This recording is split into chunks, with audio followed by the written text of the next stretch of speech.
Okay, let's think about this. Why do some athletes, reach a level of dominance that feels almost supernatural? And what does it really mean to be a warrior in elite sports? Today, we're diving into Christopher Clarey's book, The Warrior, Rafael Nadal and His Kingdom of Clay. And this isn't just another biography, right? It's more of an investigation into what defines greatness. Just so you know, you're hearing a unique two-host AI conversation powered by Google's NotebookLM, designed for this kind of deep book analysis. Right. And Clarey is, well, perfectly placed for this. He's a veteran sports writer, the New York Times tennis correspondent. He spent decades building relationships, covering Roland-Garros from the inside. That gives him such a unique perspective, a huge amount of credibility here. Definitely. What struck me is that the book, it goes beyond just listing Nadal's achievements, like those incredible 14 French Open titles. It's aiming for something deeper, resilience, dealing with adversity, legacy, what actually makes a champion. Clarey really wants to inspire, I think, through what he calls Nadal's gladiatorial mindset. What did you make of that part? Yeah, that's where the book really comes alive for me. Clarey digs deep into why Nadal was so dominant, especially on clay, and how he did it. This gladiatorial mindset, it's not just about being aggressive. It's this relentless refusal to give up a single point, ever, even when exhausted. Clarey gives these really vivid examples, showing Nadal literally forcing opponents into mistakes through sheer intensity. He argues that mental toughness was just as vital as the physical skill on clay, and he backs it all up. Meticulous notes, stats, history, even detailed match breakdowns. That focus on the how is fascinating. Like the technical details comparing racket head speeds between Nadal and Federer. It shows how Nadal's forehand, that kind of whip-like motion, created just insane topspin. It wasn't just hitting hard, it was tactics. Making the ball leap off the clay, something even Federer struggled with. But it's not all data, is it? He tells a really powerful emotional story, too.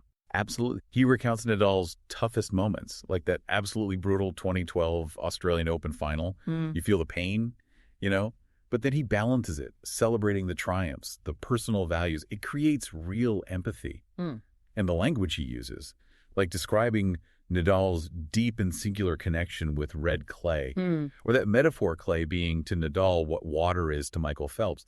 It really elevates the whole thing. It's genuinely moving. Right.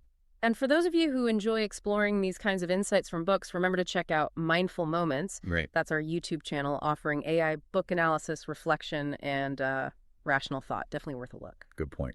But back to the book structure. It's clever, it's chronological in parts, but also dives deep thematically. So you get Nadal's career, sure, but also the history of Roland-Garros, the actual science of clay courts, the psychology. Yeah, and he uses contrast really effectively. Comparing Nadal to Federer and Djokovic, it highlights Nadal's unique game, but also the incredible pressure, the expectations, the injuries he managed. And there's this subtle irony Clarey points out. Nadal apparently wasn't always comfortable with the whole King of Clay label, which is interesting given the book's focus. It adds a layer of relatability, doesn't it? Shows the human side behind the legend. So boiling it down, what does this mean for you listening? Clarey's The Warrior. Well, it elevates Nadal's story. It becomes this profound look at greatness, perseverance, and how much your environment, your kingdom, shapes you.